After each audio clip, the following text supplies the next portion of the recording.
ایک عورت کا شوہر ہر وقت کسی نہ کسی مہمان کو گھر لے آتا اور اپنی بیوی سے کہتا ان کے لیے کھانے کا انتظام کرو۔ روزانہ وہ مہمان کے لیے کھانے تیار کرتی۔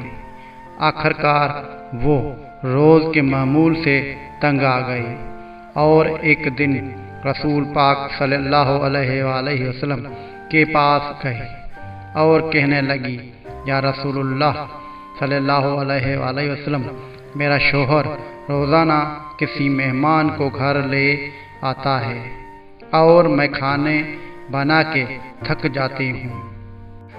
یا رسول اللہ صلی اللہ علیہ وآلہ وسلم، کوئی ایسا طریقہ بتائیں کہ میرا شوہر گھر میں مہمان نہ لے کر آئیں۔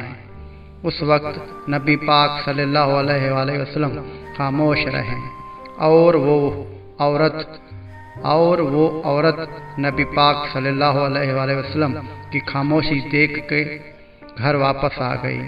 اگلے دن نبی پاک صلی اللہ علیہ وسلم نے اس عورت کے شوہر کو بلایا اور کہا کہ کل میں تمہارا مہمان ہوں۔ وہ آدمی بہت خوش ہوا اور آ کر اپنے بیوی کو بتایا کہ آج نبی پاک صلی اللہ علیہ وآلہ وسلم ہمارے مہمان بن کے آئیں گے۔ اس کی بیوی بہت خوش ہوئی اور جلدی سے اچھے کھانے بنانے لگی۔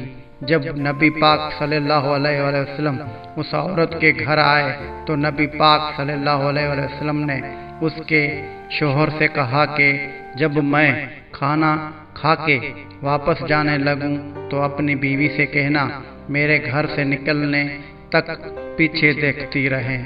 اس کی بیوی نے ایسا ہی کیا۔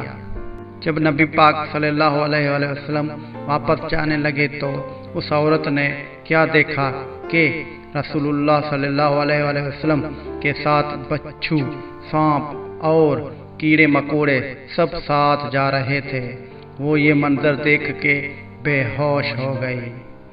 اگلے دن وہ پھر نبی پاک صلی اللہ علیہ وآلہ وسلم کے پاس گئی تو نبی پاک صلی اللہ علیہ وآلہ وسلم نے اس عورت کو بتایا کہ مہمان اپنا نصیب خود لے کے آتا ہے اور جو مہمان کے لیے محنت کی جاتی ہے اس کے بدلے جب وہ واپس جاتا ہے تو ساتھ اس گھر سے سارے بلاؤں اور اس گھر کے سارے گناہ ساتھ لے جاتا ہے۔